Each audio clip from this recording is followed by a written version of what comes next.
जरा सोचिए, हिमालय की बर्फीली ऊंचाइयों में एक ऐसी गुफा है जहां पहुंचना कोई आसान काम नहीं है। लेकिन यही जगह एक बहुत गहरे चमत्कार और लाखों लोगों की अटूट आस्था का केंद्र बनी हुई है। यही वो सवाल है जो विज्ञान को भी सोचने पर मजबूर कर देता है और आस्था को कह सकते हैं और मजबूत बनाता है। आखिर इस गुफा में ऐसा क्या रहस्य है कि हर साल यहाँ बर्फ से अपने आप एक शिवलिंग बनता है, चांद के साथ उसका आकार घटता बढ़ता है और फिर धीरे धीरे गायब हो जाता है। तो चलिए इस अद्भुत और रहस्यमयी जगह को समझने की कोशिश करते हैं, जहां कुदरत की कुछ साधारण सी प्रक्रियाएं एक ऐसा रूप ले लेती हैं जिससे लाखों लोग ईश्वरीय चमत्कार मानते हैं। सबसे पहले ये समझना जरूरी है कि ये गुफा है कहाँ। ये श्रीनगर से लगभग 135 किलोमीटर दूर समुद्र तल से करीब 13,600 फीट की ऊंचाई पर है। मतलब यहाँ पहुँचना सिर्फ एक यात्रा नहीं है, बल्कि अपने आप में एक बहुत बड़ी चुनौती है। और यही है इस गुफा का सबसे बड़ा रहस्य। गुफा की छत से पानी की बूंदें टपकती हैं और नीचे गिरते गिरते वो जम जाती हैं और धीरे धीरे एक ठोस बर्फीला शिवलिंग बन जाता है। ये कोई मामूली भुरभुरी बर्फ नहीं होती, बल्कि भक्तों के लिए ये भगवान शिव की मौजूदगी का जीता जागता सबूत है। और बात सिर्फ बनने की नहीं है, इसका तो पूरा वजूद ही चांद से जुड़ा हुआ है। जैसे जैसे चांद बढ़ता है, शिवलिंग का आकार भी बड़ा होता जाता है और श्रावण महीने की पूर्णिमा को ये अपने पूरे आकार में होता है। और फिर जैसे ही चांद घटता है, शिवलिंग भी धीरे धीरे पिघलकर विलीन हो जाता है। सच में ये बात इस रहस्य को और भी गहरा बना देती है। तो इस चमत्कार के पीछे की कहानी क्या है? चलिए अब उस पौराणिक कथा की ओर चलते हैं जो इस गुफा को इतना पवित्र बनाती है। ऐसा कहा जाता है कि इसी जगह पर भगवान शिव ने माता पार्वती को अमरता का वो रहस्य बताया था, जिसे हम अमर कथा के नाम से जानते हैं। कहानी कुछ यूं है कि शिव ये चाहते थे कि अमर कथा का राज सिर्फ और सिर्फ माता पार्वती ही सुने। इसीलिए गुफा की तरफ जाते हुए उन्होंने अपने सभी साथियों को एक एक करके पीछे छोड़ना शुरू किया। सबसे पहले पहलगाम में अपने नंदी को, फिर चंदनवाड़ी में अपने सिर पर सजे चंद्रमा को, शेषनाग झील के पास अपने सर्प को और महागणेश पर्वत पर अपने बेटे गणेश को रुकने के लिए कहा। और आखिर में पंचतरणी में उन्होंने पांचों तत्वों यानी पृथ्वी, जल, अग्नि, वायु और आकाश का भी त्याग कर दिया। लेकिन इस पूरी सावधानी के बावजूद शिव और पार्वती के अलावा दो और जीव थे जिन्होंने ये अमर कथा सुन ली।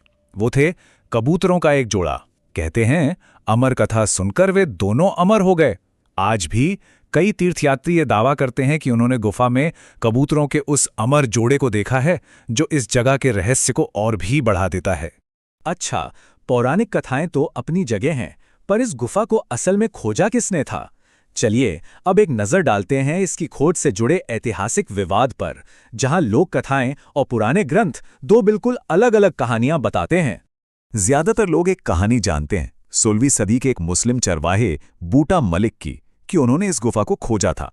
लेकिन जब हम इतिहास के पन्ने पलटते हैं तो कहानी कुछ और ही नजर आती है। 12वीं सदी के कश्मीरी इतिहासकार कल्हण की किताब राजतरंगिनी में साफ साफ लिखा है कि उस वक्त के राजा संधिमती यहां बर्फीले शिवलिंग की पूजा करते थे।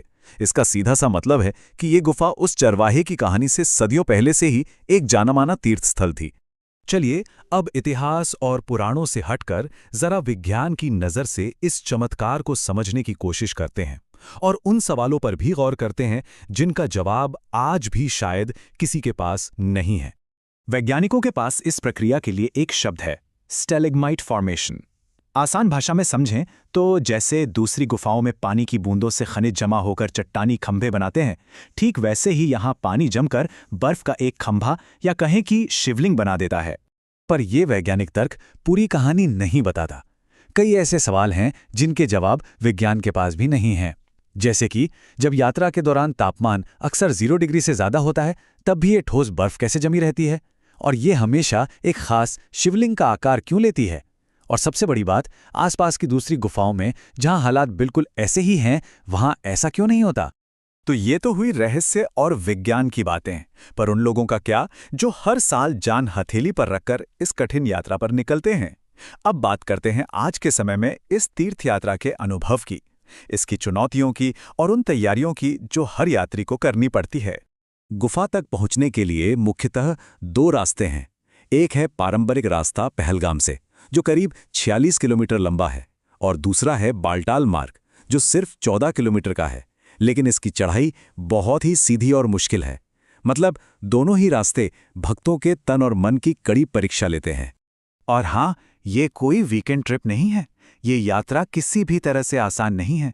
इसके लिए बाकायदा सरकारी रजिस्ट्रेशन और मेडिकल फिटनेस सर्टिफिकेट की ज़रूरत होती है। ऊबड़-खाबड़ रास्ते, बर्फीली हवाएं और घटती ऑक्सीजन, इन सब के बीच सही तैयारी और मजबूत इरादे ही सबसे बड़े साथी होते हैं। सोचिए, जैसे जैसे यात्री ऊपर चढ़ते हैं, सांस लेना मुश्किल होने लगता है, ऑक्सीजन कम होने लगती है, लेकिन मन में आस्था और भी मजबूत होती जाती है। एक तीर्थयात्री का अनुभव है कि जब वो गुफा के सामने पहुंचते हैं तो शरीर की सारी थकान मानो गायब हो जाती है और आत्मा को एक अलग ही तरह का सुकून मिलता है। ये यात्रा सिर्फ कुदरत की चुनौतियों से भरी नहीं है, बल्कि इसका एक और पहलू भी है जो थोड़ा स्याह है। ये यात्रा गंभीर सुरक्षा खतरों से भी घिरी रही है, जो यहाँ आने वाले भक्तों की आस्था का एक और बड़ा इम्तिहान लेती है। ये एक कड़वा सच है कि पिछले कुछ दशकों में इस पवित्र यात्रा को बार बार आतंक का निशाना बनाया गया है। 1993 से लेकर 2017 तक कई बार आतंकियों ने इस तीर्थ भूमि को लहूलुहान करने की कोशिश की, लेकिन वो कभी भी आस्था को डिगा नहीं पाए। लेकिन कहते हैं ना, डर के आगे हमेशा आस्था की जीत होती है।